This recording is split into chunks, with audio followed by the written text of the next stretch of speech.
अस्सलाम वालेकुम viewers, welcome to our YouTube channel. अगर आप मेरे चैनल पर नए हैं तो चैनल को सब्सक्राइब कर लें। अच्छू और शीदी बारला पार्ट सेकंड। इस स्टोरी का पार्ट फर्स्ट वीडियो की डिस्क्रिप्शन में मिल जाएगा और चैनल पेज को विज़िट करके भी आप पार्ट फर्स्ट की वीडियो को सुन सकते हैं। अच्छू और शीदी के इलाके के लोग इनको ताने देते थे कि तुम्हारे बाप को तुम्हारे सामने कत्ल कर दिया गया था और तुमने डरपोकों की तरह इनसे सुलह करके इनको माफ़ कर दिया था। यही वजह थी कि इनके दिल में बदले की आग जलने लगी। अच्छू और शीदी की पहली लड़ाई यूनस नामी शख्स जो कि इनके वालिद के कत्ल में मुलविस था, इससे उस वक़्त हुई जब वो जेल की सुलाखों के पीछे था और यूनस उर्फ जूना का बेटा अपने दीगर साथियों के साथ जीप पर आ रहा था। इस लड़ाई की तफसीलात के मुताबिक अच्छू और शीदी के साथ बाला गाड़ी और ताऊ गाड़ी भी आकर शामिल हो गए। ये रावी किनारे एक गांव आलमपुरा के रहने वाले थे। अच्छू और शीदी के वालिद के कत्ल के बाद बाबा अनवर ने हुसैन उर्फ हुसैनी के साथ मिलकर बाला गाड़ी और ताऊ गाड़ी के बाप को भी कत्ल कर दिया था। इनका तल्लुक यूनस के साथ था, चुनाचा बाला और ताऊ गाड़ी अच्छू और शीदी के साथ आकर मिल गए और यूं बारला गैंग के चारों अफराद का दुश्मन एक ही था। अच्छू और शीदी को इस वक्त तक सियासी सपोर्ट भी हासिल हो चुकी थी और इनके पास उस वक़्त का जदीद तरीन असला G3 राइफ़ल और कलेशनकोफ भी आ चुकी थी। उस वक़्त कलेशनकोफ गैर कानूनी तरीके से अफ़गानिस्तान से स्मगल होकर पाकिस्तान आना शुरू हो चुकी थी, जो बहुत कम लोगों के पास होती थी, लेकिन अच्छू और शीदी को ये मिल चुकी थी। यूनस पार्टी के लोग जीप पर सवार दूध लेकर आ रहे थे और दूसरी जानिब अच्छू और शीदी अपने चाचा गामू के साथ ट्रैक्टर पर आ रहे थे। इनके साथ दीगर साथी भी थे। यूनस पार्टी के लोग दूध लेकर अपने डेरे नवा पिंड जा रहे थे। इनकी जीप में उस वक़्त शौकत लंबा नामी एक बीमार शख्स था जिसे हैज़ा हुआ था और इसके साथ यूनस उर्फ जूना का बेटा तुफैल, अख्तर बोड़ा और यूनस का एक भतीजा अनवर मौजूद थे। अख्तर बोड़ा ने जब देखा कि बारला ग्रुप हथियारों से लेस है और इनके पास सिर्फ एक बंदूक है, अगरचा इल्मुद्दीन के कत्ल के बाद जिरगे में ये दुश्मनी ख़त्म हो चुकी थी, लेकिन हथियार जमा करने और गांव में फिरने से अच्छू और शीदी के अज़ाइम वाज़िया हो चुके थे।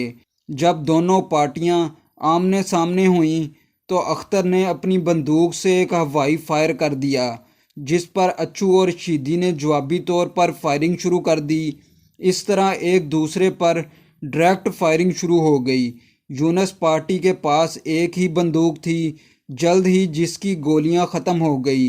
अख्तर ने देखा कि अच्छू और शीदी के पास भारी और जदीद असला है तो वो भाग खड़ा हुआ।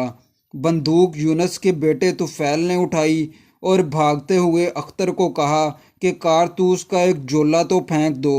चुनाचा उसने जोला फेंका तो वो खुल गया। 8 से 10 कारतूस फायर करने के बाद मलिक तुफैल के लोग वहाँ से निकल गए और यूं उन्होंने अपनी जान बचाई, मगर उनको अपनी जीप वहीं छोड़ना पड़ी। इस फायरिंग के दौरान यूनस के भतीजे अनवर के पाँव में फायर लगा और कोई जानी नुकसान नहीं हुआ।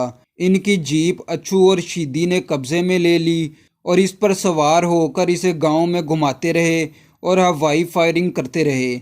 यूं अच्छू और शीदी की दहशत पूरे गांव में फैल गई, जिसके बाद बाला और ताऊ गाड़ी के साथ जम्भेल कौम के कुछ लोग भी अच्छू और शीदी ग्रुप में शामिल हो गए। इनमें सराज जम्भेल और इसके बेटे मलंगी, भोला और ताजू वगैरह इनके साथ आकर शामिल हो गए। जम्भेलों का एक बंदा कत्ल हुआ था जिसका पर्चा भी यूनस उर्फ जूना के नाम पर दर्ज हुआ था। यूनस जेल में था जबकि इसके बेटे डेरे को आबाद किए हुए थे। एक रोज़ यूनस का बेटा मोहम्मद हुसैन और इसका भांजा मुनीर शहर से वापस आ रहे थे कि बारला ग्रुप ने इनका रास्ता रोक लिया और इन्हें बदतरीन तशद्दुद का निशाना बनाया। दोनों की टांगें तोड़ दी गईं جب ان کو قتل کرنے لگے تو جمبیلوں نے منع کر دیا کہ ابھی ان کا باپ جیل کاٹ رہا ہے، انہیں مار دیا گیا تو ہم لوگوں پر پرچہ ہو جائے گا۔ چنانچہ انہیں اسی حالت میں چھوڑ دیا گیا۔ لوگوں نے انہیں اٹھا کر ہسپتال پہنچایا۔ بارلا گروپ نے جب دیکھا کہ مخالف گروپ کے ڈیرے کی دیکھ بھال کرنے والا اب کوئی نہیں ہے تو بارلا گروپ نے ان کے ڈیرے پر قبضہ کرنے کا ارادہ کیا۔ اس وقت یونس عرف جونا کے ڈیرے پر اس کا بڑا بھائی اور اس کے کچھ ملازم تھے۔ بالا گروپ نے انہیں تشدد کر کے وہاں سے بھگا دیا اور ڈیرے پر قبضہ کر لیا۔ جب ڈیرے پر قبضہ ہو گیا تو بارلا گروپ کی دہشت مزید پھیل گئی۔ بارلا گروپ کے سب لوگوں کی عمر 17 برس یا اس سے کم عمر تھے، جبکہ یونس گروپ کے لوگ بڑی عمر کے تھے۔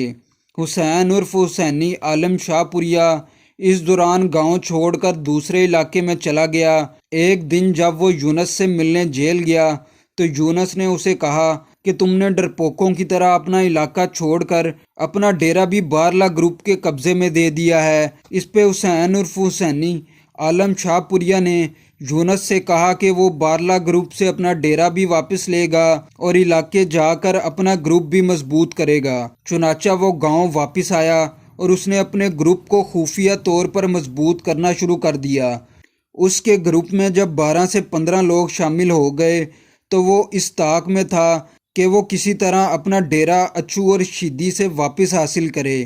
جب اچھو اور شیدی کو پتہ چلا کہ مخالف گروپ ان کی طاق میں ہے تو انہوں نے پلاننگ شروع کر دی اور ایک گھوڑی جو ان کے پاس موجود تھی، جو انہوں نے یونس گروپ سے ایک مقابلے کے دوران کھینچی تھی، اس کا استعمال کرتے ہوئے علاقے کے ایک موچی کے ذریعے ایک پیغام یونس گروپ کے لوگوں تک پہنچایا جو پہلے ہی اچھو اور شیدی گروپ پر حملہ کرنے کی طاق میں تھے۔ موچی نے مخالف گروپ کو جا کر کہا کہ تمہاری گھوڑی فلاں جگہ ٹریکٹر ٹرالی کے ساتھ بندھی ہوئی ہے، شاید اچھو یا شیدی میں سے وہاں کوئی موجود ہے، اچھا موقع ہے اسے وہاں جا کر ٹکانے لگا دیا جائے۔ بالا گروپ کے لوگ ٹرالی میں چھپ کر لیٹ گئے اور کچھ لوگ درختوں کے پیچھے چھپ گئے۔ چنانچہ یونس گروپ جب وہاں پہنچا تو انہوں نے ٹرالی کے ساتھ گھوڑی بندھی ہوئی دیکھ لی اور بالا گروپ کے جال میں پہنچ گئے۔ جیسے ہی وہ گھوڑی کے قریب پہنچے، بالا گروپ نے ان پر فائرنگ شروع کر دی۔ دونوں اطراف سے بے دریغ فائرنگ کی گئی۔ اسی عالم میں حسینی عالم پوریا کی دونوں ٹانگوں میں گولیاں لگ گئی اور وہ ٹریکٹر ٹرالی کے ٹائر کے ساتھ ٹیک لگا کر بارلا گروپ پر فائرنگ کرنے لگا، لیکن بارلا گروپ فائرنگ کرتے ہوئے ان کے اوپر چڑھ آیا۔